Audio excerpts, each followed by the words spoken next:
All right, hi everybody. Thanks so much for having me. My name is Zach, but I want to give it up to this really, really cool panel bringing together security experts, investors to talk about AI and security, how this world-altering paradigm is going to impact the things we care about a lot. So to start off with, why don't you go down the line, introduce yourselves, a little bit about what you do, and then we'll get right into it. Sure. My name is Patrick O'Kane. I'm a general partner with Borderless Capital. Borderless, we're one of the more active blockchain investment firms out there, primarily in venture. Historically, we did early stage funds, launching multiple concurrent funds at the same time. We would pick a core facet category of the ecosystem and launch a fund. Moving forward, we're just going to transition to having one venture strategy. It's an agnostic strategy where we invest across the full spectrum, across ecosystems and across stages. And one unique thing about what I'm doing, I have a governmental background. I spent about 7 years working in the intelligence field and then another 7 years working in the DOJ. And that was starting in 2012, and I helped to build out some of the initial crypto investigative strategies throughout the DOJ. So I leverage that government experience to focus a lot on dual use companies in the blockchain space. So dual use is the term used for companies that support government operations, but are also supporting commercial operations as well. So a lot of those plays are in the compliance and security space. But I think when you look at the venture capital landscape in blockchain, I think that's a very unique thing, and it's very timely right now with the government putting their stamp of approval on the blockchain space. They're going to have to bring in lots of technology to make sure that they can keep the integrity of the blockchain crypto markets secure. So that's my background, and I'm excited to be here. Thank you, Hacken, for having us.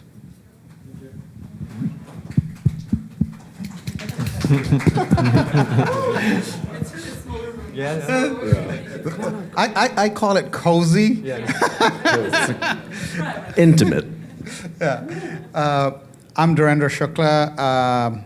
I spent several years in the telco industry, primarily looking at fraud, looking at M&A, looking at product build-out. And the company I was working for is Nortel Networks. And when they went under, my division was acquired by another company. I said, look, I need to find another gig. I'm a little bit tired of the telco space. And then I moved to the University of New Brunswick to become a prof. I've been there. I went there for 1 year, and now I'm celebrating 16 years. Through the program, we've launched over 270 startups. And my research arm was working with the securities regulators. No one talked about it today. Remember the initial coin offering? Remember that era where everyone was so excited? So we were contacted by the securities regulators to look at what was happening, how this was expanding, who was avoiding paying taxes. So that was how I initially got into this space. First was just to fund more and more students doing interesting, novel work, and then went on to launch a company that we did pre-seed, and we're just at that point we were looking at how can we intersect the crypto, Web3, all this space with what could AI do to enable interesting things that we could help people understand what was happening in the space and what was going on. And that's how I got into the crypto space. That's how founded Grey Wolf AI, and quite excited to be here and looking at engaging with the cozy environment that we have right now. Just want to say that generally I speak in 3-hour blocks as a prof. So I will, please hold me back, and I'll hand it over. Thank you. So Luis, founder and CEO of Mawari. What we do, basically, we orchestrate compute for XR and AI. So we put the two technologies together. I started the company back in 2017, actually in parallel to the ICO boom, and I had a choice. Do I go to the ICO or do I do XR? I would be rich right now if I was chosen the ICO. But anyways, bottom line is that since we started the company, we saw that XR actually is a complementary technology to AI. We have seen it in sci-fi movies everywhere. Like we have holograms, but we also have AI, right? So we created a company understanding that instead of the content delivery for videos today is just very well distributed and it has a very specific infrastructure. But for XR and 3D, you need to actually distribute the compute and the application. So it's a very different way of doing things. And 2017, nobody really believed that it was coming anytime soon, but we just started creating our core technology.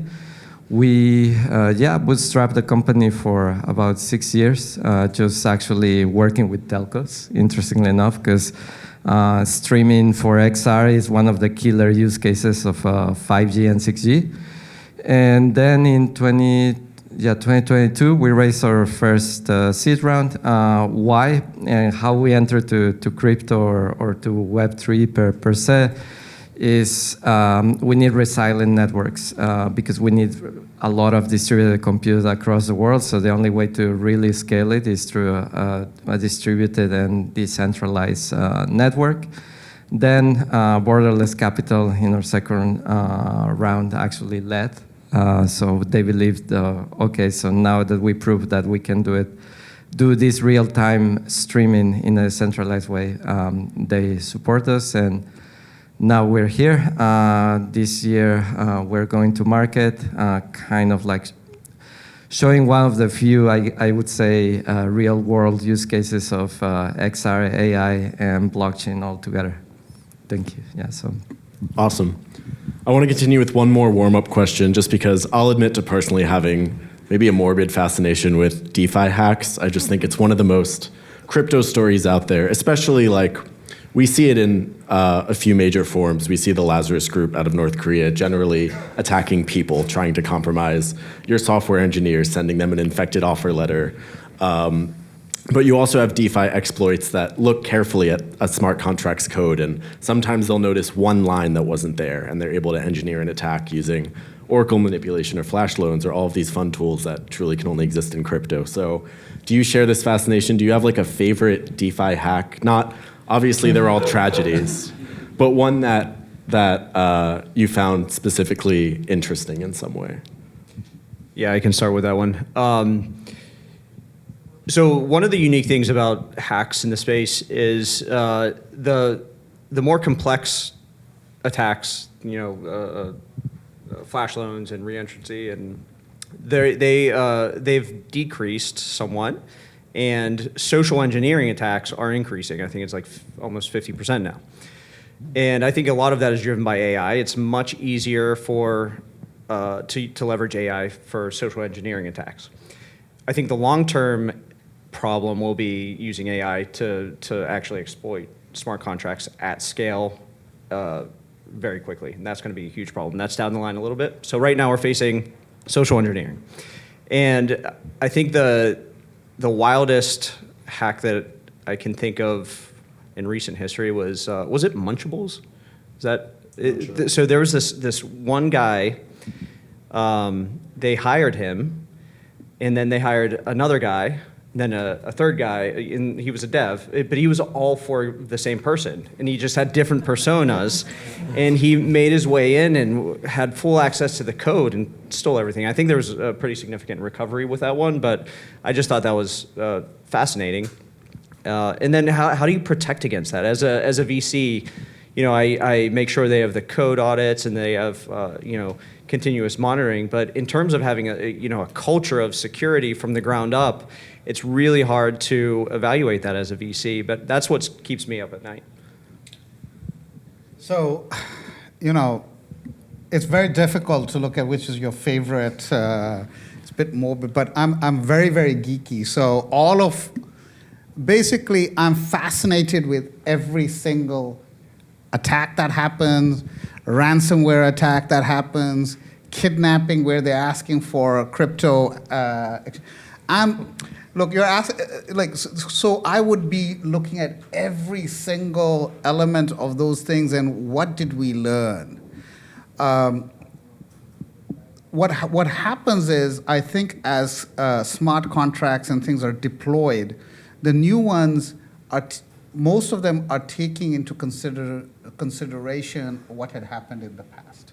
So that is wonderful that organizations are able to help them understand, assess the risk of, but unfortunately what has already been deployed aren't in a position that they are now being re-vectored, learning and growing.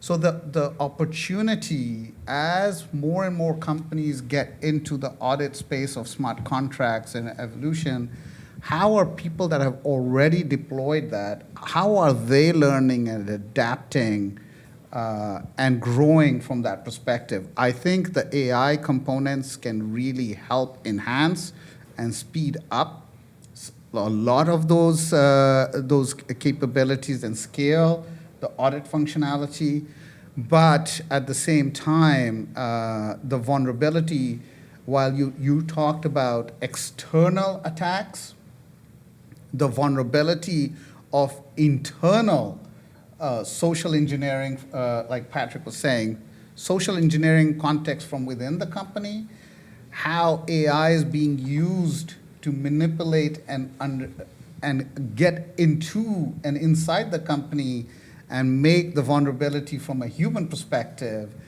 is going to be significantly increasing as the maturity model of your smart contract grows. So human is, I know the previous conversation they were talking about the Terminator creating another Terminator to come in to block it. There's a huge opportunity to look at how can we look and evolve the entire ecosystem and the smart contracts on a regular basis rather than our initial thing. I'm an engineer. The first thing they teach you is if it ain't broke, don't fix it. There's a problem with that because they're coming after you. Right? So it might be a little bit of a cop-out that I didn't pick one, right? So sorry I'll about accept that. it. Sure. It's hard to pick one, but also very fascinated by social engineering because actually even in our company, I have interviewed people that are not really that person now with AI, and it was just really that happened in parallel when the Bybit hack happened and how they manage all this social engineering. And it boiled down that, okay, so our company is based in Japan, but we are a global company. It's like, okay, so the person say, oh, I'm Japanese, but we're speaking in English. And when we finally actually, okay, let's start speaking in Japanese, they didn't have the language model to speak in Japanese. So we figured out that, okay, fair enough. That's they're just faking the identity in the end. So yeah, I guess that Bybit had for us was very meaningful because it was like, okay, so it's actually happening. We're a small startup, but even they're trying to get in and figure out things about our technology. So that was really significant. But as Dhirendra says, like AI is augmenting, and it's kind of like a good way to defend in the end. But human creativity is always attacking is actually the most scary thing because AI can analyze all the patterns, but we always come up with new patterns. So it's a continuous fight in the end. This might be half an internet meme, but I've heard reports of staff asking potential hires to say mean things about Kim Jong-un, and if they won't, sometimes they will just leave the group chat immediately, and that's a red flag. So I think the on-chain nature of continuous like DeFi auditing and monitoring, that kind of makes sense where you have AI defending against AI attacks, but what can we do to stop these social engineering attacks? Is there an AI solution to maybe flag suspicious behavior, or is it just about education, and how do we make more education standard for these types of attacks?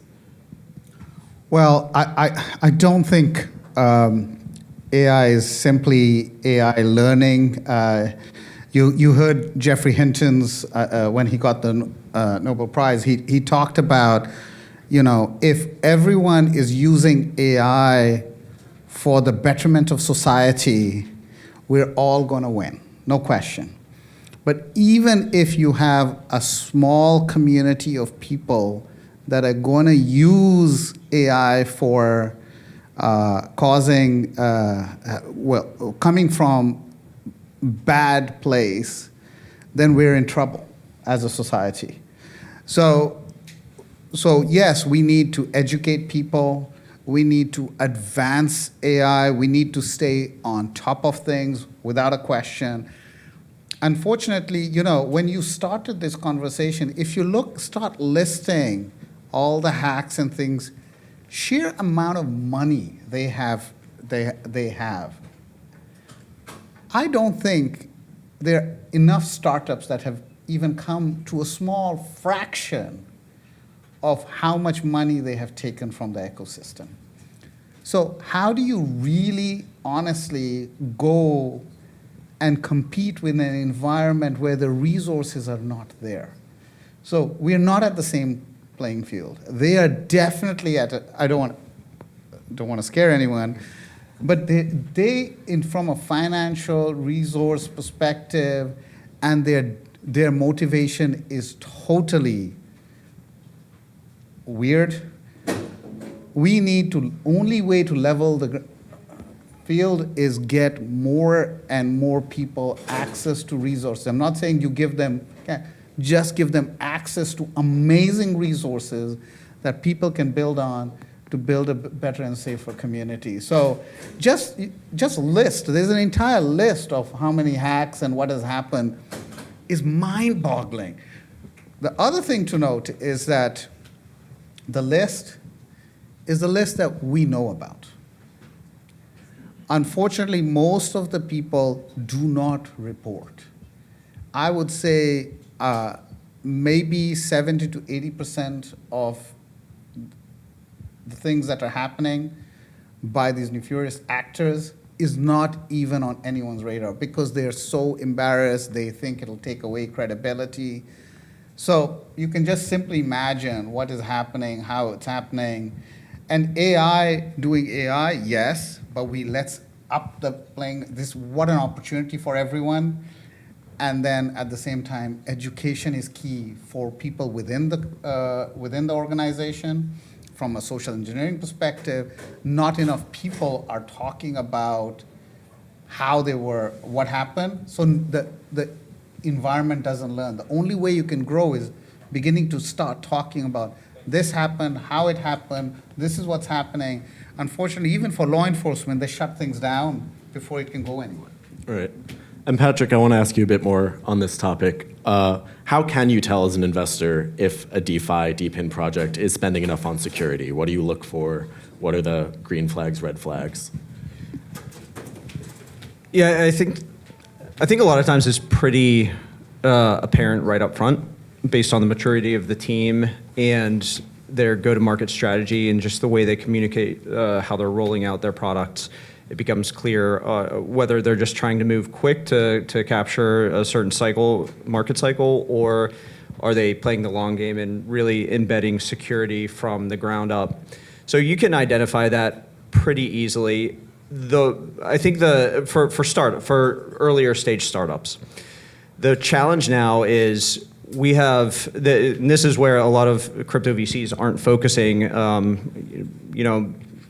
Our fund and 10T and a few others there's only a handful of firms that are investing in and excited about later stage opportunities. That becomes a little more complex when the company's been around for 5-10 years.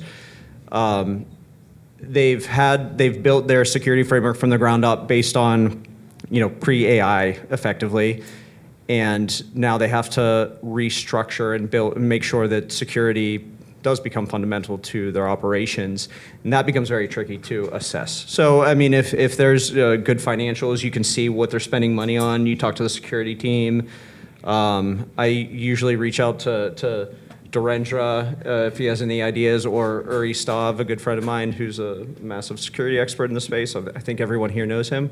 So I tap into my network as well to make sure we're doing the proper underwriting. And Luis, from a DPIN builder perspective, what has that experience been like with you when it comes to security? Is it something that you put a framework in place from the start and build on, or do you ever have to go back and reevaluate your infrastructure based on the current threats? Well, we are re-evaluating everything, to be honest. I mean, also coming from Web 2, because we started as just a Web 2 company, in which it was not that scary of a place in the end. We had very bad practices in the end. But, I mean, unfortunately, when it comes to security, you learn by experience. Once the bad things happen is when you are very reactive and preventive of okay, I got hacked, I got kidnapped, basically. Then you start setting up security. So I agree with the education is important, and in the end, kind of like, teaching all of our employees right now, we're trying to do this awareness, but not in the way that, okay, come to the lesson and do it, but actually just doing it, okay, so not telling them and they get hacked and then they get scared. So that's actually an interesting way to have them be self-conscious. Okay, so this could be happening, and then they see the news. So it is a never-evolving process. But this last year, as we are going to market, it's been incredible, because there's now this rule of thumb that minimum 10% of your entire budget should be security. When I first started building financials to pitch investors, that to me, Uri told me about that. I was like, really? Okay. And now I see actually, how it actually does make sense. We are a hacking customer, and we work with Dorendra, because I do see, okay, the world is changing very, very, very fast, and right now we are more public, and I see the amount of bots and attacks. Like we, for example, launched our testnet, and we really didn't launch it. It was just for the core group of Discord that were the OGs, and in less than one day we had like 20,000 wallets subscribed, and it's like, okay, and nobody knew about it. And most of them are bots, and they were trying to find the holes. Some of them actually did find exploits and all that. So it's really exponential to what we were imagining 2 years ago when we actually started going into Web3. I wanted to ask you, Patrick, in my view, it feels like law enforcement has actually shown itself to be pretty resourceful when it comes to tracking and catching crypto crime. Regulators, very behind the ball. Do you see that changing over the next 5 years, and how? In the sense that regulators are going to catch up to? I mean, what would you tell regulators about security in the space? What should they be looking for? What metrics, and how to make sure that security regulations meant to make people safe don't actually slow down the pace of progress? Yeah, it's a fine line to cross. And I do think you're right. The law enforcement has gotten very adept at tracing the funds. There's a lot of great tools, Graywolf. Chain analysis in Elliptic and TRM Labs, they came out of the gate first, and they're great. But the needs of these agencies are changing, so there's more AI-driven analytics platforms like Graywolf. Then there's just other tooling, like a lot of these attacks, they happen. We see them on chain, but the coordination happens off chain, right? Like all crimes. So having that data, understanding where these people are talking about it. One of my portfolio companies, Cloudburst, does just that. They, in my opinion, they have the most robust off-chain data set that feeds into the analytics platforms. So tooling is massive. And then, a model that I think really works well is the governmental and industry partnerships and working groups. Treasury just put out a request for information on security issues with stablecoins. And I think that's great that they're leveraging the expertise of industry here and all of the folks in this room. That's going to go a long way, because the government folks are very smart, but they don't have the experience that we do in the field. So I'm a huge proponent of that governmental and private sector partnerships to make sure everyone's up to speed on the latest trends. And then lastly, there's fragmentation on regulation, not only with AI, but also with crypto. Not only international, but within the US as well. There's states that have different frameworks. So this fragmentation, if we all want this to work together, all of the regulations kind of have to be somewhat consistent internationally. So I don't know how to get there, but I think that's the path that the industry needs to take. Sure. We're coming up on time, so as a closer, can I ask you all to either make a prediction for the next 5 years, or optionally you could say an overrated or underrated idea right now in security that you'd either like to see discussed more or less? We could start with Luis, if you're ready. It is underrated. For example, me that I've been working on XR now for 15 years, like these glasses will be hacked very soon, and Meta probably doesn't have a security plan on board on how actually we are going to tackle this. And it is it is exciting. It's a new technology, it's a new paradigm, but it also comes with a lot of responsibility that I don't think a lot of people has been thinking of. So in the next 5 years, we will see similar things of social engineering, like what you are seeing in your glasses is not really what you are seeing, and it's gonna get like the Black Mirror level, and that's when people will understand. So I'm an optimist, right? So an optimist. So I only see that the future is extremely bright because I'm a heavy believer in the good in society and community. And as an optimist, I just see so at this point, if we are able to say what use investigations and detection used to, what we're doing right now is shaving off at least 80% of their heavy lifting for law enforcement and regulators. If it's removing 80%, what we are going to do in the next 3 to 5 years is going to be phenomenal. It's going to be very exciting for the society and community.